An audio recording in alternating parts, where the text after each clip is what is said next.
जितना मैंने इस केस को देखा है, इसमें कुछ बातें संदेह पैदा करती हैं। जी। एक तो जो आरती का बयान है वो बार-बार लगता है जैसे कि वो बदल रही है बयान। तो पुलिस इसको किस प्रकार से देखती है और पुलिस इसको किस प्रकार से सॉल्व करने का प्रयास करती है? चूँकि अभी भी 22 दिन बीत जाता है, 23 दिन बीत जाता है, कोई स्टेटमेंट नहीं आता है पुलिस की तरफ से, कोई बयान नहीं आता है। सवाल इस पे कर रहा हूँ, किस तरीके से जाँच किया जाता है? केस को ब्लाइंड केस कहते हैं, जिसमें कोई भी पुलिस का को सुराग नहीं मिलता है, जिसको पुलिस की भाषा में कहते हैं कि एफआरटी नो क्लू। क्या बिहार पुलिस सक्षम नहीं है इस मामले को जाँच करने के लिए? आरती के परिजनों ने छोटू की हत्या की है, तो शायद उन्होंने यही सोच के हत्या की होगी।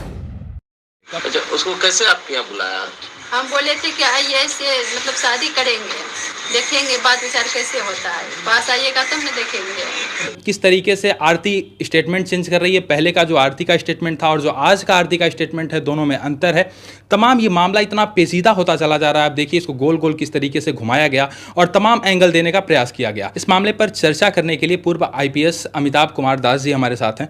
सर, बहुत बहुत स्वागत है। और सबसे पहले, चूँकि आप आईपीएस रहे हैं और तमाम इस तरीके के तमाम ऐसे केस आप देखे होंगे, और आरती और जो छोटू का प्रकरण है इसको एसआर केस में भी शुमार किया जाता है, ऐसे में आप इसको कैसे देखते हैं? क्या लगता है अभी आपको?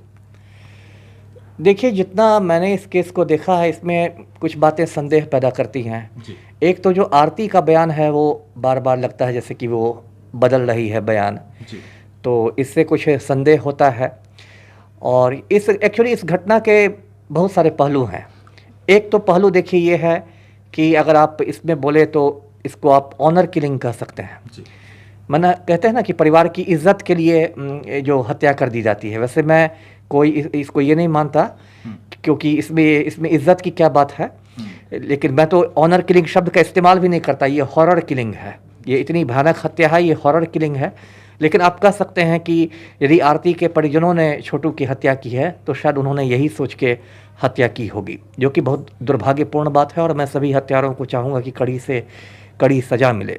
जहाँ तक मेरी जानकारी है, बिजली का करंट लगा लगा के बहुत मतलब हैवानियत के साथ हत्या हुई है। इस तरह के केस बहुत आते हैं। इसकी 2-3 वजह मैं आपको बताता हूँ। एक वजह तो ये है कि हमारा जो प्रदेश है, अभी मैं बिहार के संदर्भ में कहूँ तो बिहार का जो समाज है बहुत रूढ़िग्रस्त समाज है ना। भले बिहारी लोग 21वीं सदी में पहुँच गए हों कैलेंडर के हिसाब से, लेकिन मानसिकता के हिसाब से, सोच के हिसाब से ज़्यादातर बिहारी अभी भी 13वीं सदी में ही है। मध्ययुगीन मानसिकता है। और मध्ययुगीन मानसिकता की वजह से क्या होता है कि वो प्रेम को, मोहब्बत को वो बर्दाश्त नहीं कर सकते हैं। एक तरह का समझिए गुनाह मानते हैं। जबकि यही छोटू और आरती की बात ही देखिए, जो मेरी जानकारी है दोनों बालिग थे। अब 2 बालिग लड़के लड़की को तो हिंदुस्तान का कानून अपनी मर्जी से शादी करने की इजाज़त देता है ना। कहते हैं ना, मियाँ बीवी राजी तो क्या करेगा काजी। क्योंकि मेरा मानना है कि हमारे समाज की जो 2 बुराइयां हैं, 2 सामाजिक बुराइयां हैं बड़ी बड़ी, एक जाति प्रथा और एक दहेज प्रथा। ये दोनों बुराइयां तभी घटेंगी जब समाज में प्रेम विवाहों को बढ़ावा मिलेगा। लेकिन बिहार का समाज बहुत दकियानूस है।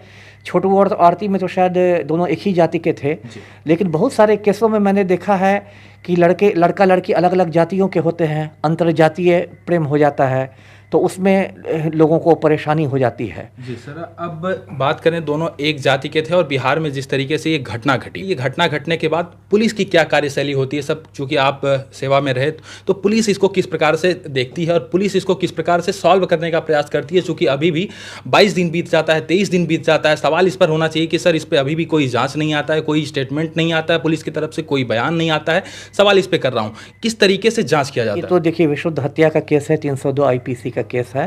कायदे से तो पुलिस को इसमें साक्ष्य इकट्ठे करने चाहिए, जो पुलिस का अनुसंधान होना चाहिए। और जिसके भी विरुद्ध पुख्ता, मैं ये नहीं कहता कि किसी निर्दोष को पकड़ के अंदर कर दो, खाना पूरी में डाल दो, ऐसा भी पुलिस करती है, वो नहीं करना है।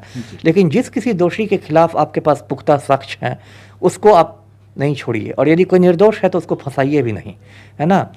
और इस केस में आजकल चूँकि टेक्नोलॉजी का ज़माना है, तो टेक्नोलॉजी भी बहुत महत्वपूर्ण हो गया है पुलिस के अनुसंधान में, उसकी भी भूमिका है। अब जैसे कि इस पर्टिकुलर केस में मैं कहूँ, छोटू आरती के केस में, अब जैसे आरती कह रही है कि मेरी भाभी ने छोटू को फ़ोन करके बुलाया था।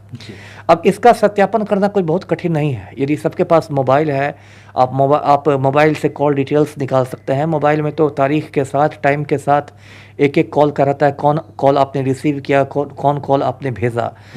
तो मुझे समझ नहीं में आ रहा है कि 22 दिन तो काफ़ी समय हो गया, 3 हफ्ते से ऊपर हो गया। सर आपको रोकना चाहूँगा, एक सर कॉल डिटेल निकलवाने में कितना समय लगता है पुलिस को? और ऐसे देखिए तो 2 मिनट का काम है। 2 मिनट का काम है जी। आप सोचिए, जो काम 2 मिनट में हो सकता है, जो काम इजीली हो सकता है, पुलिस के लिए बहुत इजी है। कॉल डिटेल निकलवा ले, पता चल जाए भाभी निर्दोष है या दोषी है। यदि दोषी है तो उसको पकड़े। बिल्कुल बिल्कुल, वही मैंने करा। अब मैं जानता नहीं कि यदि वहाँ की पुलिस यदि शिथिल है तो शिथिलता की क्या वजह है, कई वजह हो सकती है, लेकिन ये जो कांड है ये बहुत, मैं कहूँगा कि बहुत लोमहर्षक कांड है। और इसमें आरती के परिजनों को, जिन्होंने भी छोटू की हत्या की है, बहुत कड़ी सजा मिलनी चाहिए, जो एक मिसाल बन जाए। जी देखिए सर, इस मामले में नो डाउट छोटू की हत्या हुई है। बहरहाल आरती झूठ बोल रही है या सच बोल रही है, ये तो जांच का विषय है। लेकिन इतना दिन समय लगता है सर जांच होने में। आप सोचिए 22 दिन लगता है, 23 दिन लगता है। और एक मतलब ये मामला ऐसा नहीं है कि हाईलाइट नहीं है, पूरी तरीके से मीडिया इसको हाईलाइट करके रखी है। मिलियन से अधिक लोग देख रहे हैं और लगातार पूरे प्रदेश में खलबली मची हुई है, लेकिन फिर भी जांच नहीं हो रहा है सर। वही दुर्भाग्य की बात है, जबकि कायदे से ये होना चाहिए कि इसमें तुरंत पुलिस को जांच करनी चाहिए, तुरंत केस डायरी लिखनी चाहिए, गिरफ्तारी होनी चाहिए, पुलिस को तुरंत चार्जशीट देना चाहिए। और वहाँ के जो अररिया जिला का मामला है, जो भी लोकल एसपी हैं वहाँ के अररिया के, उनको इस मामले का स्पीडी ट्रायल कराना चाहिए। ऐसा नहीं कि चार्जशीट आपने दे दिया और कोर्ट में सुनवाई में 10 साल निकल गए, 20 साल निकल गए। जो एक स्पीडी ट्रायल का प्रावधान है, त्वरित विचारण जिसको हिंदी में कहते हैं, तो इस केस का तो स्पीडी ट्रायल होना चाहिए, तुरंत गवाहियाँ होनी चाहिए और स्पीडी ट्रायल करा के दोषियों का बिल्कुल कन्विक्शन होना चाहिए, उनको कोर्ट से भी दोषी सिद्ध करना चाहिए। सर आपके नज़र में बात करें तो कितना दिन समय लगता है इस केस को सॉल्व करने में? कितना समय लगना चाहिए इस केस को सॉल्व करने में? देखिए, ये तो पुलिस की इच्छा शक्ति पर है। ये केस कोई बहुत ज़्यादा है, कुछ केस को ब्लाइंड केस कहते हैं, जिसमें कोई भी पुलिस का को सुराग नहीं मिलता है, जिसको पुलिस की भाषा में कहते हैं कि FRT नो क्लू, कि पुलिस कह रही है कि फाइनल रिपोर्ट ट्रू है, कांड हुआ था, लेकिन हमें कोई सुराग नहीं मिला, सूत्रहीन कांड चला गया। ऐसे भी कुछ केस होते हैं जिससे बहुत चुनौती हो जाती है कि लाश ही की शिनाख्त नहीं होती है, कोई आने पहचानने वाला नहीं, कोई नहीं। लेकिन इस केस में जबकि छोटू को भी सब जानते हैं, छोटू की पहचान हो गई, आरती को लोग जाने हैं, दोनों परिवार वालों को जानते हैं, तो ये तो बहुत, मैं तो इसको आसान केस में मानूंगा। इसमें तो अब तक पुलिस को चार्जशीट कर देना चाहिए था, गिरफ्तार करना चाहिए था, यदि गिरफ्तारी से जो फरार है उनकी कुर्की जब्ती करनी चाहिए थी। इसमें तो तेजी से काम होना चाहिए था। आरती के बयान से ये संदेह उत्पन्न होता है कि जब उसके बयान में अंतर दिखता है, जो पहले का बयान था, मैं पहले भी आपको दिखाया कि न्यूज़ 18 वायरल नाम से जो चैनल है, उस पर जो आरती का पहले का बयान था, उसमें आरती ये कहती है कि मैं ही बुलाई थी छोटू को शादी करने के लिए, बोली कि आइए देखेंगे, मिलेंगे, बातचीत करेंगे तो शादी होगी, लेकिन बाद में कहती है भाभी बुलाई थी। सर जब इस तरीके के तमाम केस होते हैं हमारे बिहार में, और यदि बात करें तो जैसे एक बिहार के साथ टैग भी लगता है पिछड़ा का, इस प्रकार के रीजन में कुछ इस प्रकार का अपराध होता है, इस प्रकार का क्राइम होता है, तो लोग तमाम आवाज़ें बुलंद करते हैं कि इसको सीबीआई जांच करे। कितना आसान है, यदि सरल शब्दों में बात करें तो आपसे समझना भी चाहता हूं, कितना आसान है कि ये केस सीबीआई तक जाए, सीबीआई इस पर जांच करे, क्योंकि लोग इस तरीके की मांग उठाते हैं। देखिए, वो तो एक ट्रेंड चल गया है सीबीआई जांच की मांग करना, और कोई बहुत कठिन भी नहीं। यदि राज्य सरकार विचार करे तो राज्य सरकार फैसला करे तो आज के आज ये सीबीआई को हैंडओवर कर सकती है, या यदि ऑनरेबल कोर्ट में कोई जाए और तो अदालत ऐसा आदेश दे तो आज के आज वो केस सीबीआई को। लेकिन इस छोटू और आरती के केस में एक और बात है, चूँकि थोड़ा ये सामाजिक मामला भी है, कि हमारे समाज को भी बदलना पड़ेगा, लोगों को अपने दिमाग की खिड़कियाँ खोलनी पड़ेंगी। बिहारियों को ये सोचना पड़ेगा कि हम 21वीं सदी में रह रहे हैं, हम 12वीं सदी 13वीं सदी में नहीं रह रहे हैं। और यदि कोई बालिग लड़का लड़की मोहब्बत कर रहा है तो उनको शादी करने का हक है।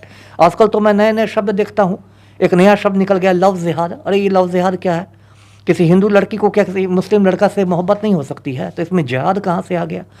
तो हमारे समाज में इतनी नफरत आ गई है कि लोग मोहब्बत के दुश्मन बन गए हैं। तो इसलिए मैंने कहा कि लोगों को अपनी सोच बदलनी पड़ेगी, अपने दिमाग की खिड़कियां खोलनी होगी। सवाल सर आरती वाले केस में यदि देखें तो कहीं ना कहीं आरती का परिवार ये आरोप लगाता है कि रात को 2 बजे आपत्तिजनक स्थिति में पकड़े गए थे। ऐसे केस को आप कैसे देखेंगे? आप कह रहे हैं प्यार करे, मोहब्बत करे, आप प्यार के दुश्मन नहीं हैं, आपने साफ साफ कहा, लेकिन जब आपत्तिजनक स्थिति में लोग कह रहे हैं कि यदि आपके घर की बहन बेटियां इस प्रकार से कोई और बाहरी लड़का पकड़ा जाए आपत्तिजनक स्थिति में, तो उसको सर कैसे देखेंगे? नहीं, आपत्तिजनक क्या होता है? यदि कोई बालिग लड़का और लड़की अपनी मर्जी से यदि संबंध बनाता है तो इसमें कोई तीसरे का ये इश्यू ही नहीं है। ये तो कहते हैं ना, मियाँ बीवी राजी तो क्या करेगा काजी, इसमें तो किसी को आपत्ति होनी ही नहीं चाहिए। तो ये तो पहली बात तो जो मैं जानता हूँ, कोई भी ऐसा काम खुले में नहीं करेगा, इतनी तो सब में शर्म रहती है, कोई भी इसमें है खुले में नहीं करेगा।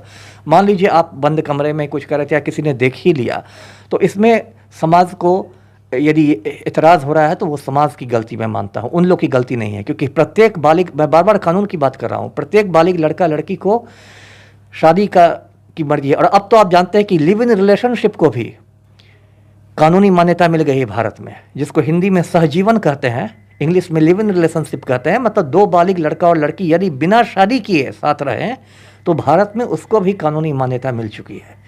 इसलिए उसमें किसी तीसरे को एतराज़ होने का कोई सवाल नहीं। इसलिए मैंने कहा कि दिमाग की खिड़कियां खोलनी चाहिए लोगों को। सर, अब तीसरे पक्ष पर आते हैं। जो इस केस की बात करें तो मोटी मोटा दिखता है, वो तीसरा पक्ष ये है, सवाल ये उठता है कि उनके परिवारजन, आरती के परिवारजन कहते हैं कि वो लड़की 4 घर की ज़िंदगी को बर्बाद की और कहीं ना कहीं बिन ब्याहे जाके अपने ससुराल में रह रही है, इस प्रकार का आरोप लगाया जाता है। तो इसको आप कैसे देखते हैं? नहीं, वही तो गलत आरोप है ना। बिन ब्याहे क्या होता है? यदि कोई बालिग लड़की है तो वो शादीशुदा हो या कुंवारी हो, उसको अपनी मर्जी से रहने का अधिकार है। ये अधिकार भारत का संविधान देता है। आप मौलिक अधिकारों में देखिए, वो किसी भी नागरिक का, भारत के नागरिक का वो मौलिक अधिकार है, फंडामेंटल राइट है।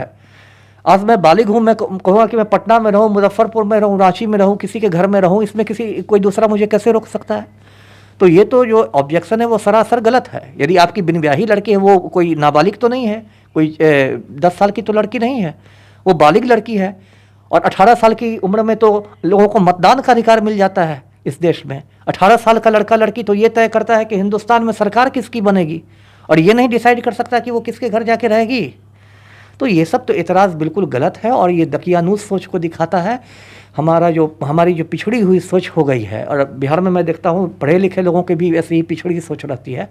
इसलिए मैंने कहा कि दिमाग की खिड़कियाँ खुले, उसमें कुछ ताज़ा हवा का झोंका आने दे और तालिबानी सोच को लोग बदले। याद रखें कि हम मध्य युग में नहीं जी रहे हैं। यानी कि जो नैरो माइंडेड लोग, संकीर्ण मानसिकता के लोग हैं, इस प्रकार की सोच रखते हैं। लेकिन इन सभी चीज़ से यदि हम इतर बात करें तो आप सोचिए, जिस कॉल डिटेल को खंगालने में पुलिस को मात्र 2 मिनट लगना चाहिए, यानी पुलिस के लिए इतना ईजी है, वो आज सोचिए 22 दिन बीत जाने के बाद, 23 दिन बीत जाने के बाद, मुझे लगता है महीनों बीत जाएगा, लेकिन पुलिस की तरफ से कोई स्पष्टीकरण नहीं आएगा। इस मामले पर आज चर्चा कर रहा था पूर्व IPS के साथ।